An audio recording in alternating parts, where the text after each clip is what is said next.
Hello everyone and welcome to the flipped collab for A2, the multimodal report. I have also made a flip collab for A2 presentation, so you can either watch both and then make a decision about which one you'd like to choose, but you can find both of them in the A2 Padlet, so the A2 presentation as well. This is the multimodal report. Essentially, the two assignments are quite similar in the fact that we're both looking at assessment, we're both looking at NAPLAN.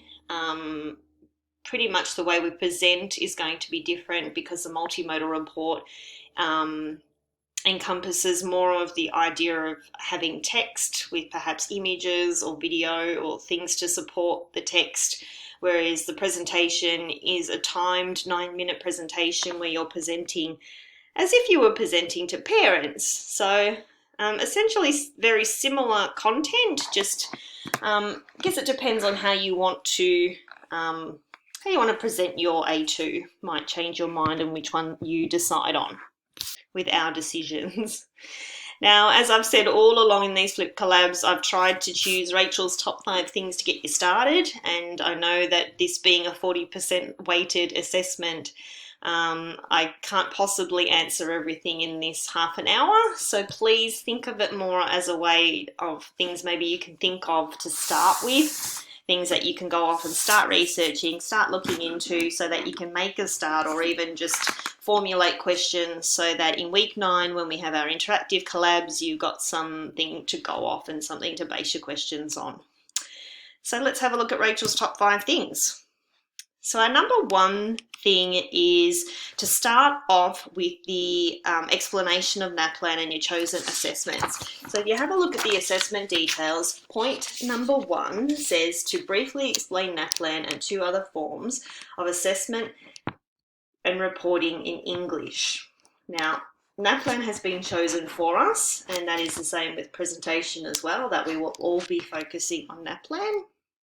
Obviously the literacy components of NAPLAN, not the other elements.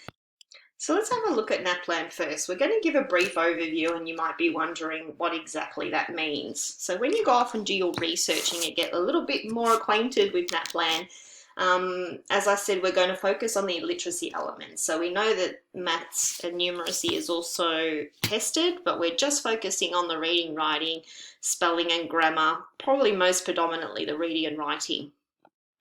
We're going to be focusing what is the purpose of the test, what kind of literacy data is collected, who is the test administered by perhaps, these types of questions. So you don't need to follow the questions that I've written here exactly. They're just things that I would imagine could possibly go in a brief explanation of what NAPLAN is. So you're telling us, what is the purpose of this test? What kind of data are we going to get out of it? What do teachers get out of it perhaps? Maybe you can make a little link to perhaps what schools and governments get out of it. But remember, this is not your critical analysis yet, so don't start analysing things and giving us opinions about things just yet. Just focus on the fact that it's a brief explanation of what the test is. And you don't need to go into any more detail than that. So go off and do some researching about NAPLAN just to find out what it is, who's it administered by, what was the purpose of it perhaps, and that's your starting point. Now, we all have strong opinions about NAPLAN, particularly if we're parents of primary school and high school age students ourselves. Just remember to focus on the data and focus on the points of NAPLAN rather than how perhaps it made our kids feel on the day and anxiety and whatnot, but we'll touch on that a little bit further as well through the presentation. Now, your other choice of assessment is completely up to you as long as you've got something within that year 4, 5 and 6 range. So you want to be choosing an assessment that's appropriate to the age levels that we are looking at. So if you're going to suggest to me that a running record that is a decoding test is an appropriate test for a year 5, 6 student, then there might be an issue with your assessment. So try to remember that it is the upper school that we are focusing on. Now you need to be specific about what kind of focus the test has. So if it's a reading test, just telling us that it's a reading test is probably quite general. I think you can be a little bit more specific about what elements of reading the test is actually testing. Lots of people have great ideas in these assignments, but they just don't take it sometimes to the next step where they just be really explicit about exactly the types of skills that particular test is assessing. And the more explicit you can be and the more you can hone in on what the focus is, it's probably going to be a clearer explanation and definitely a clearer and more explicit critical analysis.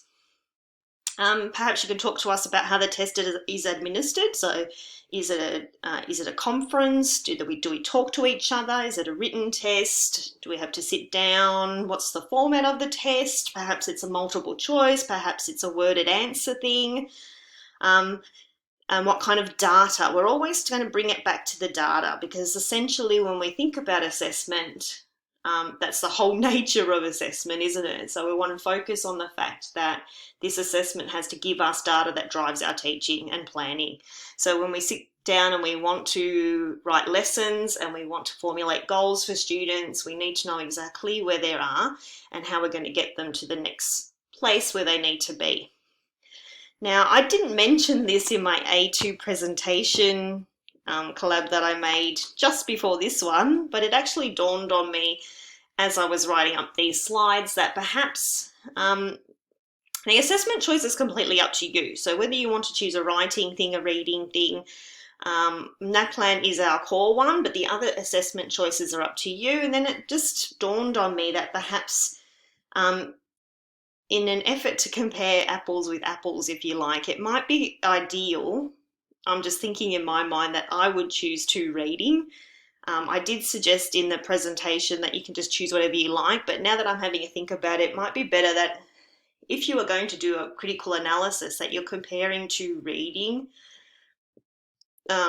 assessments, because then you're comparing like with like rather than trying to compare a reading and a writing. I'm not saying it's impossible, and you can certainly choose whatever you like, and I'm sure that you can make it work, but it's just food for thought that you might want to choose 2 things that are similar in nature so that you've got points to compare.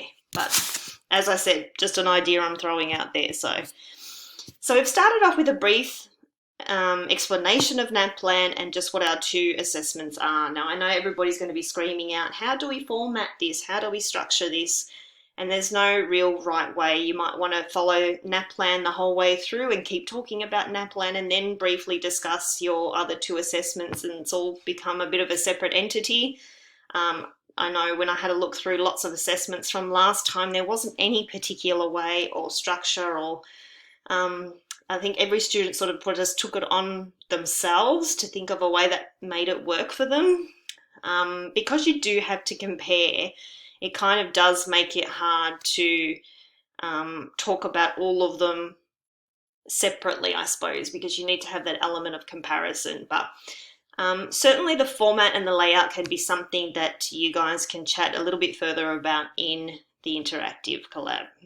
So just going with the brief outline first, and then we will move on, if I can get my slide to change, to compare and evaluate NAPLAN and your 2 other assessments. Now, lots of people quite liked tables last time, so feel free to put it in a table if you feel that that's a way of getting some of your ideas down. You might have a table to start with, and then you might have a paragraph of explanation further explaining underneath. Again, these are things that can be chatted about in the interactive collab in a little bit more detail, and perhaps we can brainstorm ideas on the best way to set this out, as there is no one particular right way. So I just decided that I would choose Probe and a read and retell just for the purpose of this presentation and these slides, just to have something to talk about. So if you're not aware of those 2, they're both reading assessments, which has sort of got my train of thought into reading. As I said before, I wanted to compare like with like. You don't have to. So I've broken it down into the validity of the data to inform my teaching. So I want to know, does this assessment give me really good quality data that I can then take and work with and make some groupings, or write some learning goals for somebody? You know, is it actually informing, is it giving me the information I need about what kids know and what they can do? Now, probe and read and retell are both comprehension based, but they do give you different data at the end. So so a probe basically is a test where I used to do mine verbally with the kids. I know that some teachers do it written so that it doesn't take up as much time. It's basically a test where they read a little passage of writing, and then each different set of comprehension questions tests a different comprehension skill. So I really liked this test because I found that I could sit down and say, oh, wow, little Johnny over here got, his literal comprehension questions correct. He got his reorganization questions correct, but he's really struggling with vocab. That's going to be an issue for him. And I can see from my results for the grade that Billy and William are struggling with those things as well. So I'm going to make a group of those three and focus on vocab with them for the next week. Or I might find that student A and D and E haven't been or need to focus on inference. So probe is quite specific in telling you what comprehension skills are lacking. It also gives you a chronological age that it believes that students should be working at. So you're obviously hoping that the students' actual age and reading age match up, so you can see who's above and below. That compared to my retell, I'm not a big fan of read and retell. I find that it doesn't give me much information at all, besides the fact that the students can rattle off the basic idea of the story they've just read. Obviously that's being a little bit scathing. You can find positives of read and retell, especially if you just want to do a quick overview of what they understood of the story. I know that some of the downsides of read and retell is that some kids actually comprehend more than they let on in just a basic retell, especially if they're not the type that are very articulate. In a verbal retell, they won't tell you all of the details, not because they didn't understand the story, but more that they just can't be bothered or don't know the significance of having to retell all the story in all the different bits. They probably get the correct sequence right, but there might be other elements of the story that they did actually understand and just not going to tell you in a basic retell. Retell is quite a basic skill. And when I had a look at the curriculum, retell pops up more in the early years. So perhaps it's not testing the higher order skills. To do a retell, all you're doing is sequencing events and talking about, the beginning, middle, and end of a story. You don't have to actually do much more in terms of analyze vocab or infer clues from a text. So I find that the data, the quality of the data that would come out of that one wouldn't be as good as the quality of the data that I'm getting from probe. Now, the quality of the data that comes from NAPLAN is that in that one test in that point of time in early May, when kids sit down and do NAPLAN, we get an accurate result for that particular day. It's under exam conditions, so you could argue how well or whether it's accurate, that particular snapshot. My biggest problem in terms of data informing is that it's useless for teachers. So my kids, because I predominantly had grade 5s and 6s, my grade 5s would sit NAPLAN in May, and as a teacher we generally wouldn't get the results until say August or September, which means completely useless. You can't use the data from NAPLAN to inform your teaching at all because it's too old by the time it gets to you. So we don't use it to inform learning goals, we don't use it to inform our planning, which is a bummer because that's what teachers need assessment for. So I suppose when you're having a look at NAPLAN and you're focusing on what some of the benefits are, I think you need to look broader than just the classroom. You have to try and remove yourself, if you're a parent, from being scathing about the fact that kids get anxiety about it. Try and step back from that and look at the bigger picture of how it can inform on a wider range. Now, you might have noticed that in the assessment details, it talks about reporting just as much as it talks about assessment. So with each of our assessments, we should be able to make some connections to how it reports to people. I suppose it makes sense for us to think about how it reports to parents. But as I said in the A2 presentation, we need to think really broadly about what we mean about reporting. We can report to parents. We can also report to colleagues. We can report to leadership in our school. We can report to community. We can report to government. We can report to all sorts of external stakeholders as well. So when you're thinking about reporting, try and think a little bit more broadly than just reporting to parents. Now with NAPLAN, we do need to connect to the fact that it does report to parents. Mind you, the data is old, but they do get quite an extensive booklet with all of the data and graphs and whatnot for parents to have a look at, compared to statewide means and so forth. So parents get this quite extensive pack. But in terms of reporting, NAPLAN's biggest advantage is actually bigger than the classroom. So as teachers, we've sat in on dozens of NAPLAN meetings over the years, talking about things to do with school-wide data. Firstly, schools will look for value added. So if you are a child in grade 3 in 2017, then you're going to have NAPLAN data from that year, and then we should be able to compare it to the NAPLAN data of 2019 grade 5. Every student should progress the 2 years of learning in that time, so we could highlight perhaps students that were potentially at risk, or does the NAPLAN data match up with what we know about that student and our own assessment and reporting. So you can use it to track kids over time.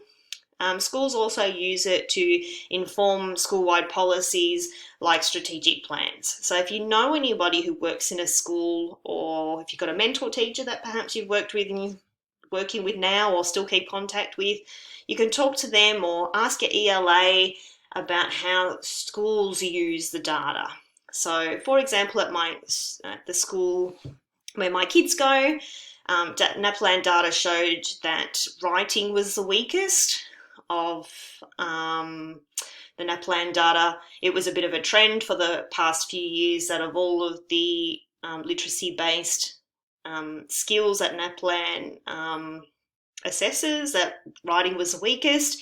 So then they made writing a focus. It became written into their strategic plan that over the next few years they would focus on writing and start implementing programs and getting teachers PD, and they ended up getting that 7 Steps to Writing course in. So it does inform the school on where they need to improve, and they use that data. Governments use the data as well to inform policy. I know NAPLAN's always all over the news telling us about how bad a job we're doing. So it's got that wider implications as well. Now you're probably thinking, well, NAPLAN's easy to talk about in terms of reporting, but how am I going to talk about things that just teachers use in their classrooms? So I've given an example here. So PROBE is just a classroom-based assessment. I probably wouldn't share it with parents. Some assessments like a portfolio, or what other one can I think of? Something like a portfolio could be shared with parents, because you can talk about it in like a student-led conference or a parent-teacher interview. So a portfolio is an example of an assessment that you could share with parents. My probe testing I wouldn't share. It would just be something that I would want to use for my own data. But remember, I said to think broadly about what reporting means. And my probe data could come along with me to a PLT or my grade year level meeting, and we could talk about, oftentimes teachers bring samples, we bring writing moderation samples, and we all sit down together and we talk about different kids, because we're all responsible for the kids in that cohort. So we sit down together and we talk about planning, and we talk about learning goals for a particular kid, and we talk about, what does a 2.5 a piece of writing look like for you, and I'm going to compare it to mine, and we're going to moderate. So there's times when teams get together and they share assessments.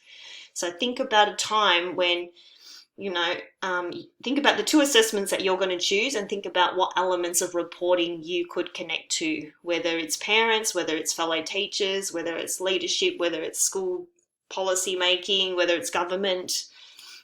Think about what element of reporting you could talk about. So you're probably wondering how we're going to compare all these things. Like I said, tables work well, followed by perhaps some follow-up discussion about what are the benefits and overall. If I was going to compare Probe and Read and Retell, I would talk about the fact that I like Probe better. Obviously not in first person, you'll use all your terrific academic language, but I talk about the fact that Probe just gives me so much more information than just whether a child can sequence events in the story, and that I like the fact that I can find out which particular comprehension strategy is lacking, so that's where it informs my teaching. It's such a big area to cover, especially in the time that I've got here. So please come to the interactive collab or listen back to the interactive collab so that you can listen back to the brainstorming and get more ideas about what you want to do in that section. A couple of little things to remember. You can choose any assessment you like. I did say that already. Middle to upper, which was grade 4, 5 and 6. You can choose 2 that are either reading or writing, and it might be beneficial to compare apples with apples, which I've also already remembered. And remember to focus on the quality of the data and not external factors. I did say this in the A2 presentation as well. When you're comparing and you're critically evaluating assessment, you always focus on the quality of the data that comes back to you. So I was saying in the A2 presentation, a limitation of Probe is that you have to photocopy sheets. Now, that surely is a limitation because the poor trees suffer, but it's not a limitation in terms of the quality of the data that comes back. Try to focus on the data and not other things. So don't tell me things like it takes too long, or don't tell me things like I have to photocopy it, or don't tell me things like it gets too noisy while the teacher's doing the test. They're all external things that, yes, certainly bug us in the classroom, and we don't like the classroom being noisy during a test. Or if the teacher is one-on-one testing and all the other students are just doing something else, that's not a fault of the test as in the quality of the data that comes back. It is certainly a management issue and teachers have to work through that, but it's not a criticism of the quality of the assessment itself. So try not to focus on the noise in the classroom or the parents not being able to access it or it being too expensive. Sometimes people like to say, oh, I don't like Probe because to order all the folders costs the school too much money, or it uses too much internet, or we don't have enough computers for that online assessment. But they're all external things that happen in a school anyway. It's not the test's fault that the school doesn't have enough computers. So we're talking about the quality of the data, not other things. All right, we need to use curriculum, and I'm going to grab the assessment details because I'm going to let you know exactly what it says. It says we need to identify 3 content descriptors within the upper primary years 4, 5 and 6, the Australian Curriculum English, to support your critical evaluation. 1 content descriptor for each form of assessment in literacy. So you'll have 1 content descriptor that is supporting your critical evaluation about NAPLAN. You'll have 1 content descriptor that's going to be supporting your critical evaluation of assessment choice number 1, and you're going to have another content descriptor that's going to support your second choice. So in my little example, I had NAPLAN and then I had Probe and then I had Read and Retell. So I could find content descriptors that support my use of that assessment, because at the end of the day we are assessing the content descriptors that we need to be teaching. So the assessment needs to match what is in the curriculum. Otherwise, why on earth are we testing for it? Remember, the curriculum is the what of what we need to teach.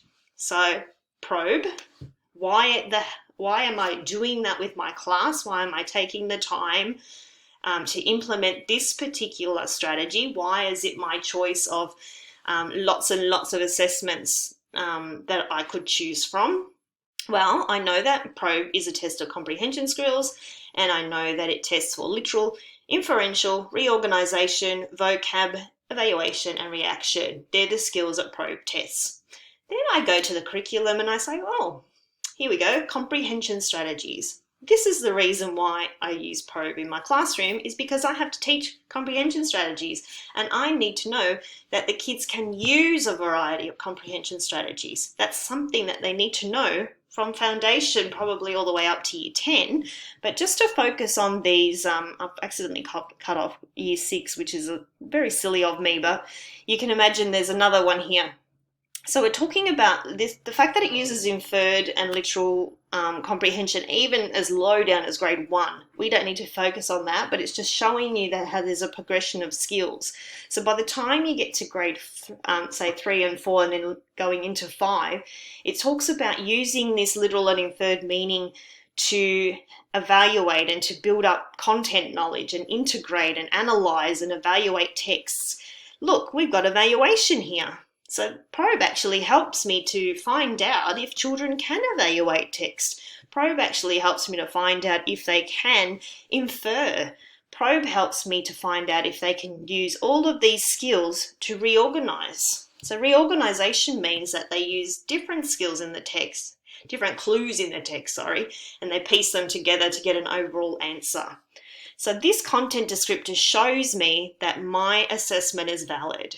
So if you are doing a writing assessment, you should be able to find some clues or some evidence in the Australian curriculum to support that that's a good quality assessment. I'm not going to talk too much about multimodal presentation because I think it's something that we can talk about more in the interactive collab, but you do just need to be mindful that it is a multimodal presentation and you're going to use at least 2 modes, because 2 modes is the pass level, and we certainly don't want anybody failing because they haven't used their 2 modes. So please ensure that you've got 2 modes. It could be text with visuals, with audio. You could use a mixture of lots. The credit section asks for 3 modes, and it continues to go up and up from there. So please, you know, we would be heartbroken as ELAs to have to mark people low in this section, knowing that they had really good quality stuff and really good quality content. So don't miss out on getting the marks that you deserve because you haven't used your modes and haven't done what you needed to do in this section. Modes are easy. As long as you've got some sort of visual element or an audio element or a text element, or perhaps a combination of lots of those in lots of different ways, can make it really interesting. I just pulled out that somebody did a Padlet. You can do lots of different kinds of screencasts. Ask around. I mean, there's lots of tech savvy people out there. They might have some ideas for some different programs. Some people did prezzies and talked to it, or perhaps had little video links in there. Just remember, if you are linking to video, that if it's a video of you or something that's relevant to the actual assessment, we will watch it. But if it's just a YouTube video that you're sharing just for the sake of sharing because it adds to your presentation somehow, then we won't watch that whole video. We will talk more about presentation ideas in the interactive collab, but there's also going to be an A2 exemplar, and that will give you some ideas. I think lots of it is based around what students did last time to give you lots of ideas. Now just remember with the exemplar that the exemplar has bits cut out because you still do need to go off and do your own research and own finding of information. So if you see that it's a little bit light on in places, it's because like particular information has been removed. So remember, it's just an example of what you could do. Thanks so much for listening, and I'll see you in the interactive collab.